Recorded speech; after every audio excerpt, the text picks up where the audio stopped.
She's one of the top educators and influencers in the crypto space, helping hundreds of thousands of people get started with Bitcoin. She gave up her U.S. citizenship, left the United States, and moved to Portugal in search of a more free life. Now she's sharing her latest thoughts on DeFi, gold versus Bitcoin, and what's next in the crypto market. Heidi is the blockchain chick, and she joins us for the full hour.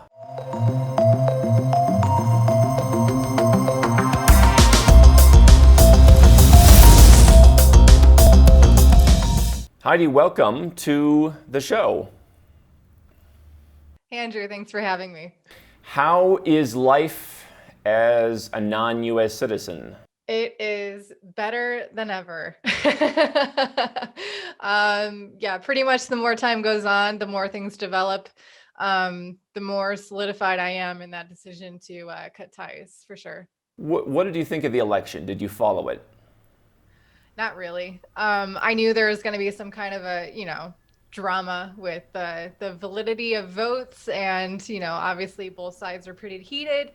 But yeah, I was delightfully uninformed with the intricacies of that election. So that's in my opinion, that's why I renounced, because really I wanted to detach myself from that. And so happy to do so. Is that one of the benefits, that now you don't have to pay attention? Yeah. I mean, obviously, what happens in the US can kind of have a ripple effect into, other parts of the world. But for me and my interest in, stress relief and detaching from the US, I'm happy to not have that directly tied to my own citizenship. And, the policies of whoever is voted into office isn't necessarily going to be applying to me anymore. So that's a good thing for me. For people who are staying behind in the U.S., what do you think Joe Biden means? I've said perhaps there's no difference other than your taxes go up, maybe some freedoms go away. What are you telling people in the crypto space who are in the U.S.? Is this going to become worse for them? Oh, absolutely. I mean, that's kind of the trend that I was able to see very early on, and that kind of set me on that trajectory to eventually renounce my US citizenship, specifically for my involvement in cryptocurrencies, in an effort to pursue a more free way to participate in the cryptocurrency ecosystem. There is decentralized options that allow really anyone to participate, but if you can, if you can't cut yourself off from the US, with Joe Biden, there's taxes, of course, and more regulations are going to happen. But I'm not completely convinced it matters what president is in office for that to happen. I think it's just a general trend that's going to be played out no matter who's in office, no matter what party they're in. That's just my opinion. And again, that's what really fueled my interest in renouncing that whole system altogether. I don't have very much hope for any one politician to save the world or anything like that, but there's definitely a power struggle happening between, the powerhouse that is or was the US dollar, and now what we're seeing with Bitcoin and these other cryptocurrencies that are being developed. It's a threat, and it's a disruptive technology, and obviously the entity that's on the other end of that disruption is obviously not going to be wanting to be very conducive for its development. And that's what we're seeing play out in the US. There's some pros and cons for that. There's some efforts being made on a more grassroots level, on state levels, really trying to be as friendly as they can with cryptocurrencies in the US. But in general, I don't see a very bright outlook. I think that this is actually a huge chance for other countries that are hungry, really, for a growing ecosystem, a growing economy that they can facilitate with cryptocurrencies. And it'll be interesting to see that develop. What are some of the countries that you see getting into that game? Well, obviously, we have Switzerland or Portugal could be. We'll see what happens with that. That's where I live currently, and the tax authority twice has come out saying that they won't tax crypto to crypto or crypto profits for an individual if it's if you're a business accepting crypto as a form of payment, that might be a different issue. But other, maybe Estonia, a lot of these, I think, smaller countries, again, that are, there's a difference really between being crypto friendly, right? Could be taken one of two ways. Some of these countries that kind of have no regulations whatsoever are seen as crypto friendly, kind of like the Wild West of crypto. You can kind of do whatever you want and hope that the regulations, that if they are eventually put in place, they'll work with what has been developed so far. Or there's these countries that kind of have a more strict or more defined outlook of how they want crypto to be developed, how it's going to be taxed. Obviously, the tax situation is going to influence who's going to set up their business where, and who's going to really try to build out that platform in that particular country. Who knows? We'll see. It's still very early on, and there's still a lot of gray area, but we'll see, basically. What do you make of people that I hear from, and I'm sure you hear from, that say the United States is the only stand of freedom, and if it falls, you'll see all these other small countries go right along with it? I think that's kind of a very, you have your blinders on, really. There's far more countries that are free in many different ways, that are more free than the US in many different ways. So really, what I kind of view the US as like this big, kind of inflexible object, really. And really, when you have these smaller countries with smaller governments, smaller means of enforcing regulations or things, it can be a lot more flexible, kind of like a David and Goliath situation. So I don't think that there's going to be a lot of countries that go down with the US. Maybe it depends, obviously, on their debt their debt situation with the US dollar and bonds, and maybe their ties investment wise to the US. But again, on an individual level, but also on a enterprise level with businesses, and also on a like government level with countries, the more you can detach from these fiat government systems, and can benefit from these apolitical, independent peer-to-peer systems like Bitcoin, it's going to be a safe haven for many different aspects of life for people around the world. So you think if someone is looking, because there's a lot of defeatism in my mind out there about the whole world is going to pot, everything's gonna fall apart, you're not gonna have anywhere to go. You don't subscribe to that? No, I think that there is a free market. There's a semblance of a free market globally, and there's always going to be a hunger for wanting to provide a service that is needed. And it's this kind of similarity that we're seeing in the crypto space as well, is, all these regulations that are being put on certain centralized exchanges, more so limiting who can access cryptocurrencies. We're seeing that specifically a lot with US citizens, also Canadian citizens, to a certain extent. But so as much effort is being put to kind of constrict that part of it, it's also ironically incentivizing the development and growth of these decentralized platforms that will help service those people that are still looking for a way to interact freely. And that's kind of like a fractal situation around the world as well. Is like, if you see one system kind of failing, those people still exist, and they have interests that are falling outside of what is possible for them. And if there's someone that is advantageous enough to see that and provide a service, whether it's a country or a company or whatever, they're going to benefit from that. It sounds like you're saying you believe in capitalism, you believe in the free market. There will always be someone to step up and fill the demand. Absolutely. I hope that's always the case. because, I mean, what other kind of a world is there? And that's something that we've seen. That's why cryptocurrencies exist in the first place. That's why they've become so popular.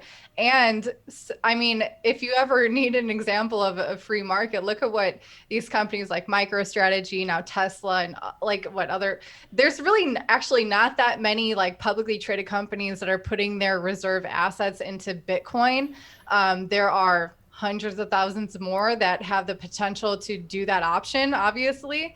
But that's what we're seeing. We're seeing people put their money in places that are going to benefit them most, and they're going to go with the option that's best for them. I know that's your catchphrase, or it's a great one for your channel, is go where you're treated best.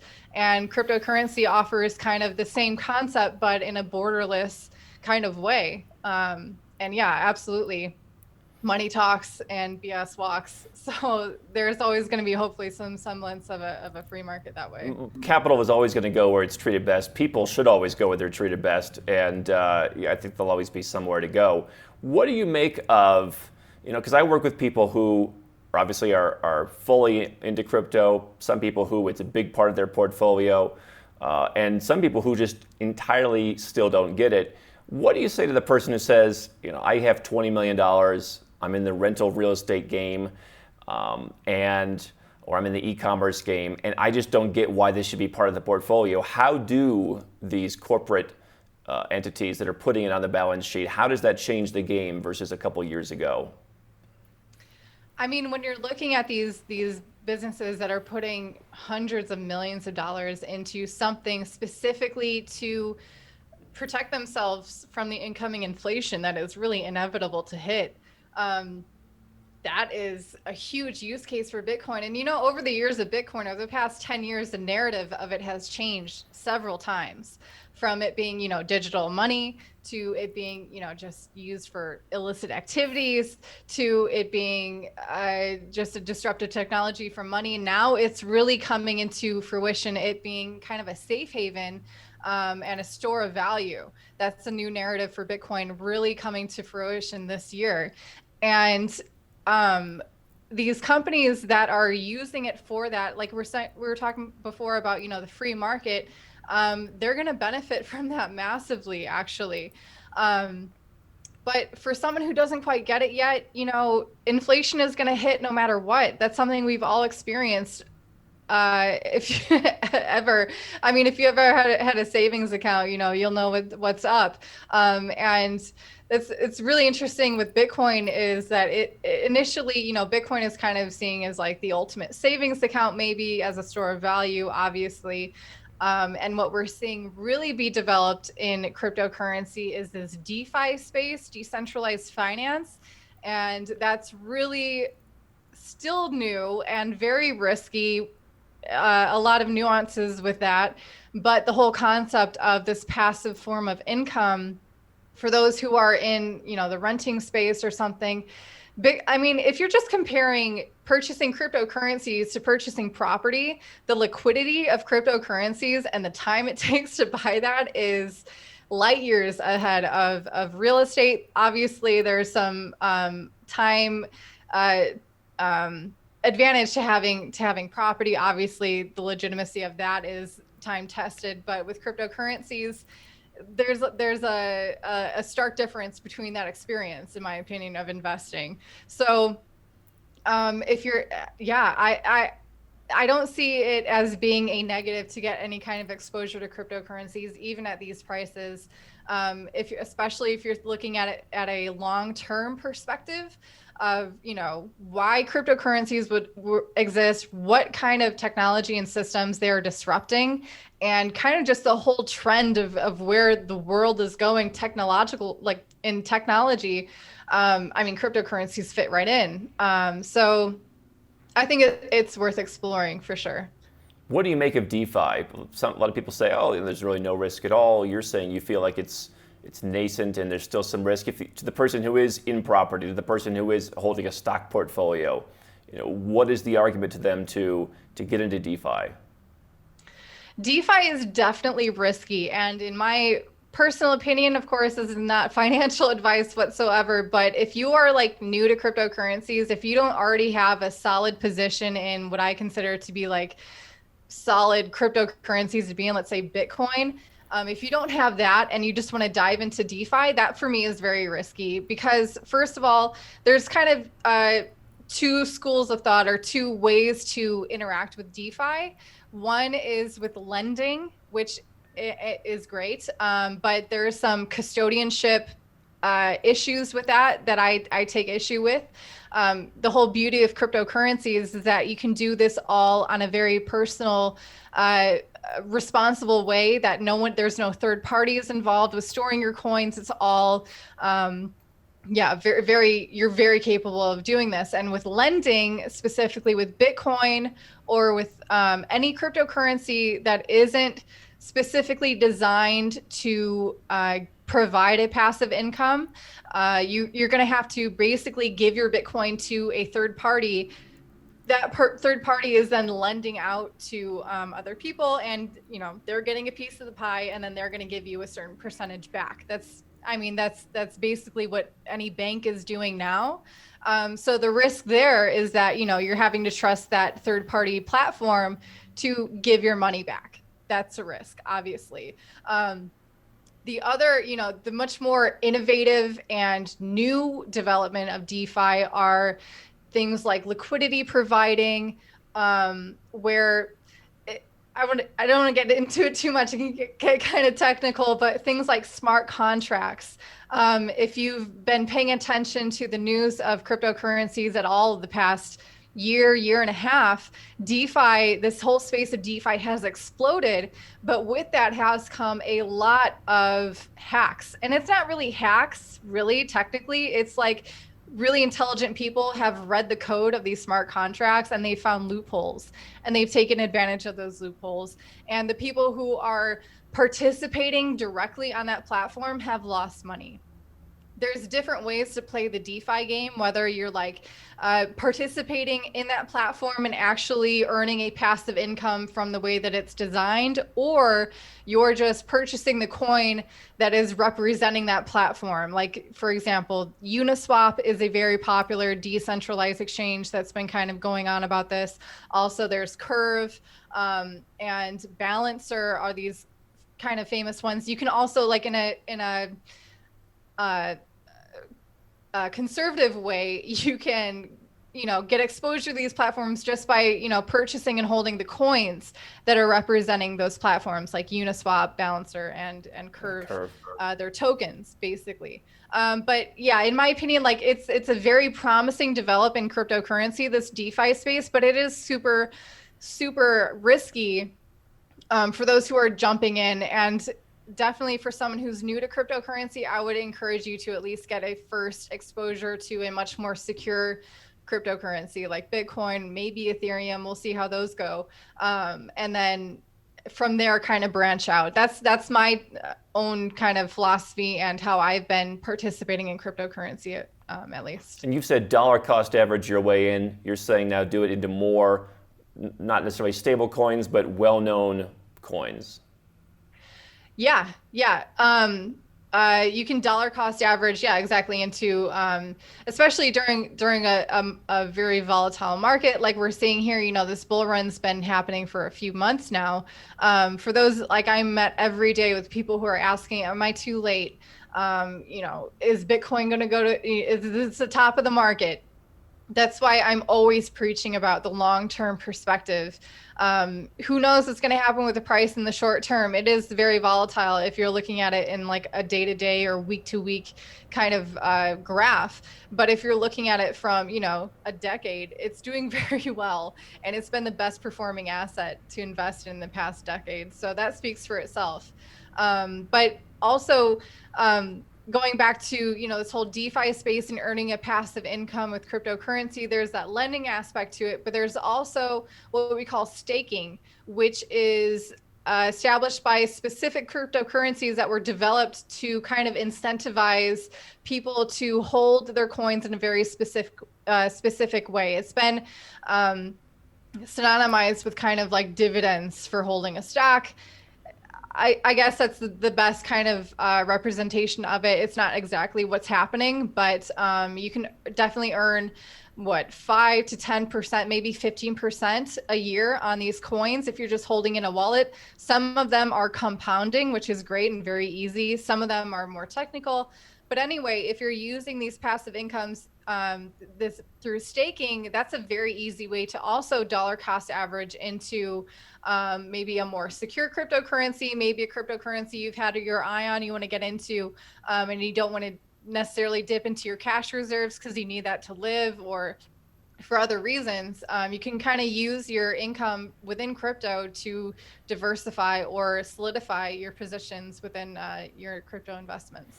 Where do you fall on the scale of you should have all your money in crypto versus you can have some, even if it's performing to a lesser extent, or the returns are worse, or it's less profit potential? Where do you fall in that spectrum of put everything you have in it versus maybe hold some other assets?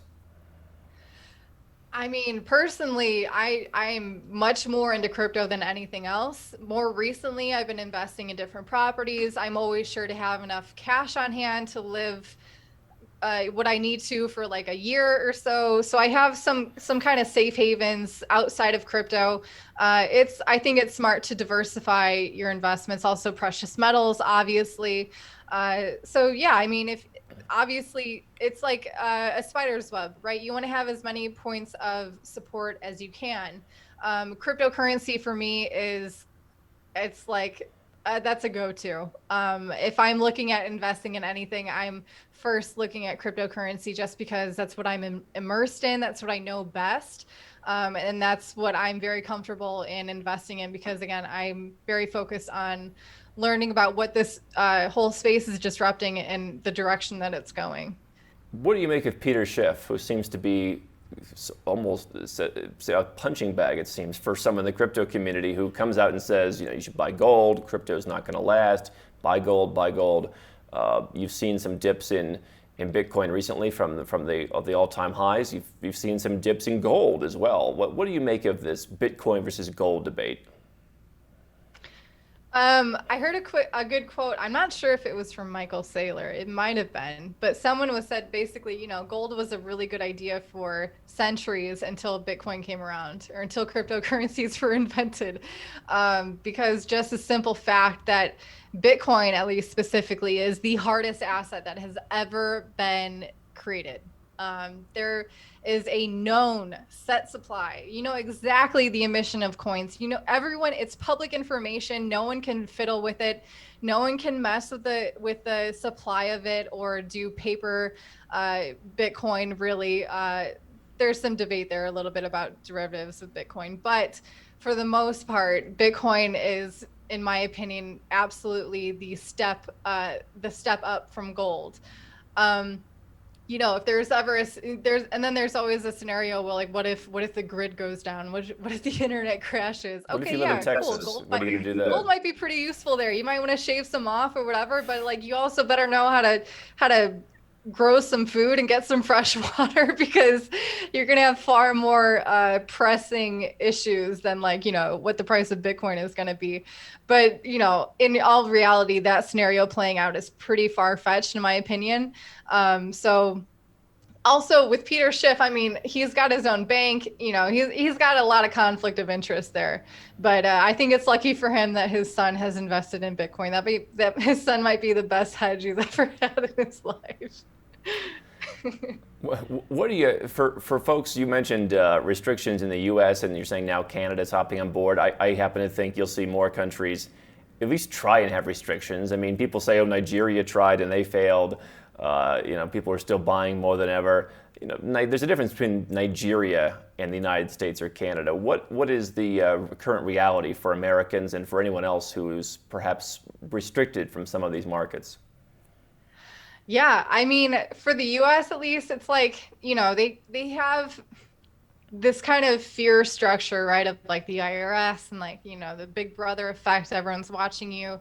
And maybe that can be relevant, but the reality is that there's these centralized exchanges that are scared enough of, the power of the US that they're succumbing to the regulations, whether or not those regulations are actual helpful in their efforts to whatever they're trying to do. But really, the whole beauty of the cryptocurrency space is that it's meant to be decentralized. And there's these certain centralized exchanges, they're very popular, maybe like Coinbase, Gemini, Binance.us.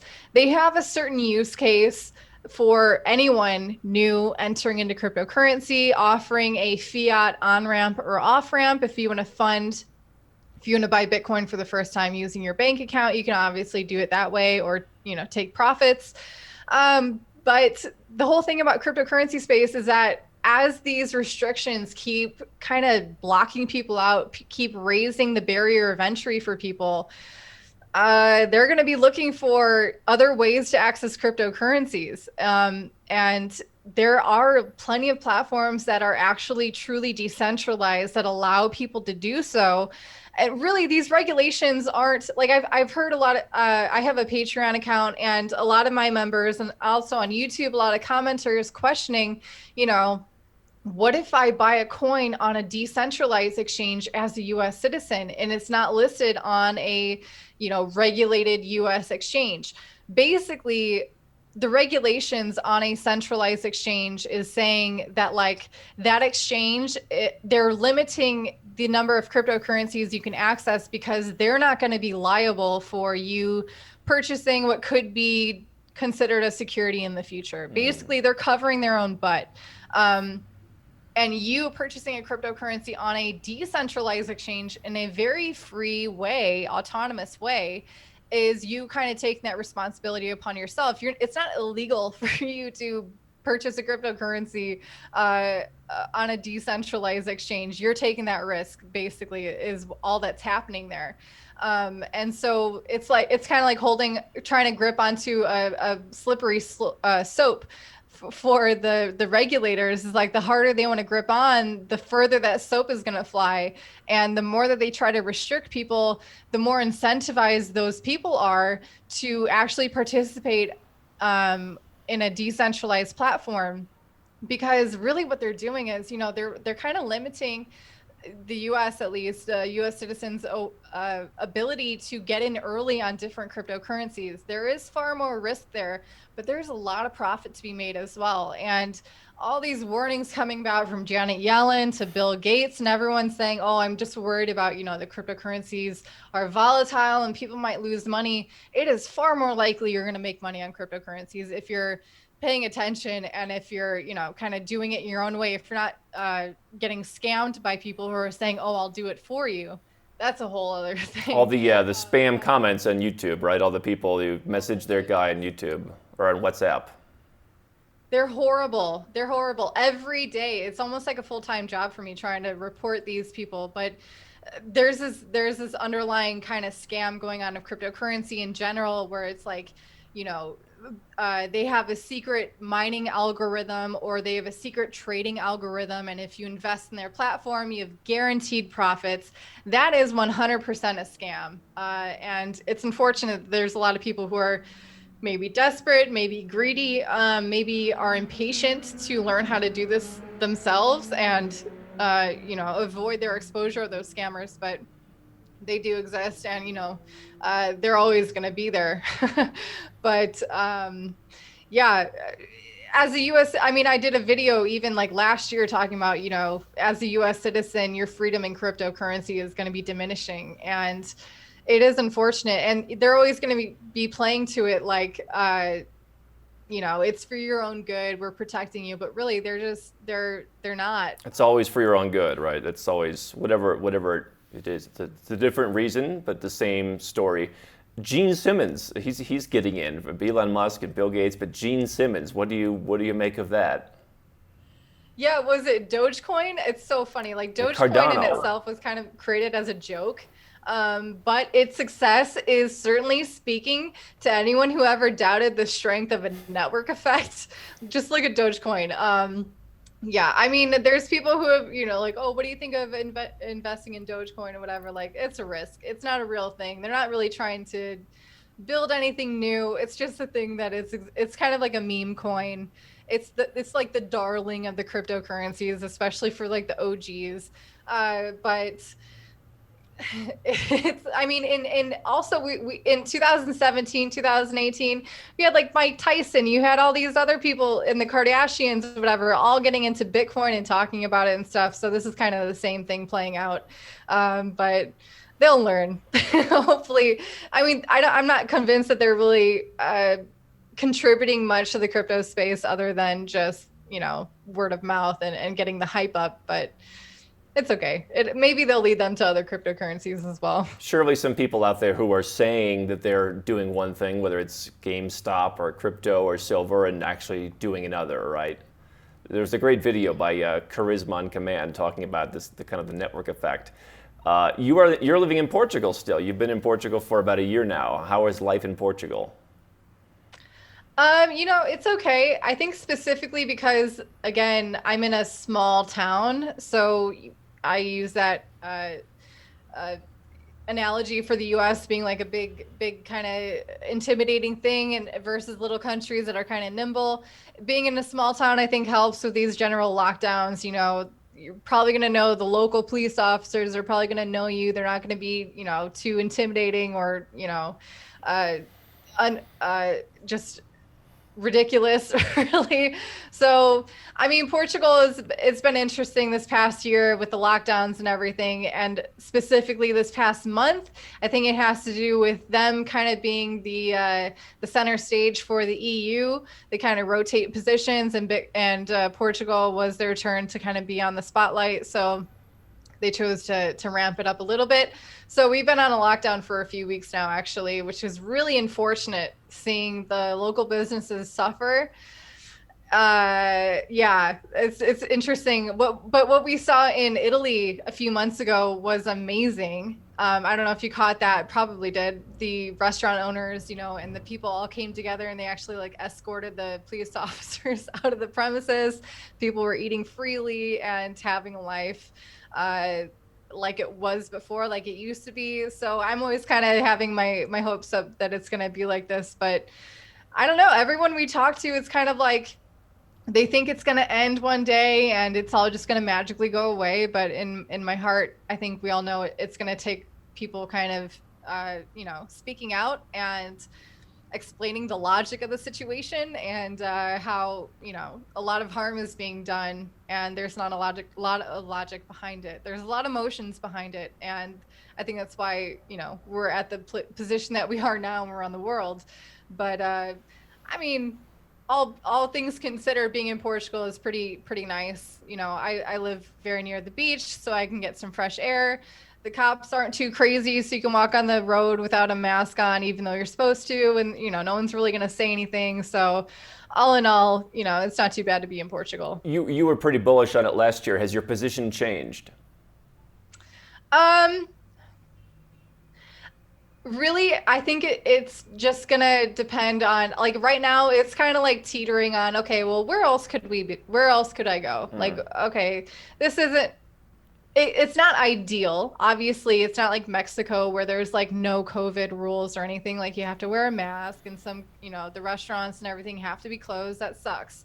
And I guess it's just wearing on my patience, really. And if there's a better situation out there, obviously I'm going to be pursuing it. That's been kind of the theme of my life for the past 5 years. So we're always keeping our eyes on, other places to go, who's reacting to what, who's taking advantage of being friendly to tourism and things. So I still enjoy Portugal. I still, have a close, tight group of friends here. The food is still amazing. So in the most part, yes, I'll say yes. At least you're able to live a pretty tax-free lifestyle while you're stuck. You're not paying for the privilege. Yeah, I guess. Would you become, since you left the U.S., now you're a citizen of you talked about one of the Caribbean countries, would you become a citizen of a country like Portugal? What do you see the perspective of the EU for crypto? That's very interesting, because also we've had, Christine Lagarde coming out saying that she's going to regulate Bitcoin and cryptocurrencies, which in all honesty, whenever someone says that, it just screams they have no idea what they're talking about. At best, what they can do is regulate the fiat on-ramps, really the connection between your bank account and a centralized exchange. Very important, because that centralization is a bottleneck that the government can put their pressure on and make them do really whatever they want. So yeah, I am on the fence about it. I've recently gone into the process for a golden visa, and once that's been approved, we can, after 5 years, you have the option to apply for citizenship. Part of me is with the permanent residency, it already gives me kind of freedom to travel within Europe whenever I want, which is basically the benefit of having a citizenship in Portugal, other than just having another backup passport to have. That part to me is kind of alluring, but also looking into other programs like in Turkey as well. So trying to mix and match the passports that I have to best facilitate the kind of travel that I want to go to and the places that I want to go to. Get the passport portfolio. So Turkey, a lot of people from the U.S. Very skeptical about Turkey. You've been out of the U.S. What is your opinion about a country like that? Oh, it's a beautiful country, and Yeah. the people are extremely friendly. Probably the most friendly people I've ever met were in Turkey. The food is amazing. As a destination for travel, for us specifically, it's a very convenient kind of spot to be in, on the the eastern side of Europe, and so yeah, and also just the program that they have with the investing in property, $250,000 worth. I believe that value is also pegged to the US dollar rather than the Turkish lira. So that's helpful. And you can sell it after 3 years and keep the passport. So it's kind of like, through my process with St. Kitts and Nevis is, I did the citizenship by investment program. I didn't opt for the property. I just did the donation kind of option. And for me, that was well worth the investment, just to have that passport, to be able to let go of the US passport. That for me was like, I have never regretted that decision. So yeah, just kind of now we're advancing on that idea into other options. And for us, Turkey could be definitely one of them. I think once you get started, it's interesting to keep going. Once you're out of the matrix, as it were, and once you feel comfortable being out of the U.S., you can look at these other places more objectively, I think. And you can look back and say, yeah, even though it seems uncomfortable to spend $100,000 or $150,000 at the time, you look back and you say, that was a great decision to secure my ability to operate in the future. Yeah. I mean, you really have to always balance, okay, you have your portfolio, you have your net worth, but like you also have your quality of life.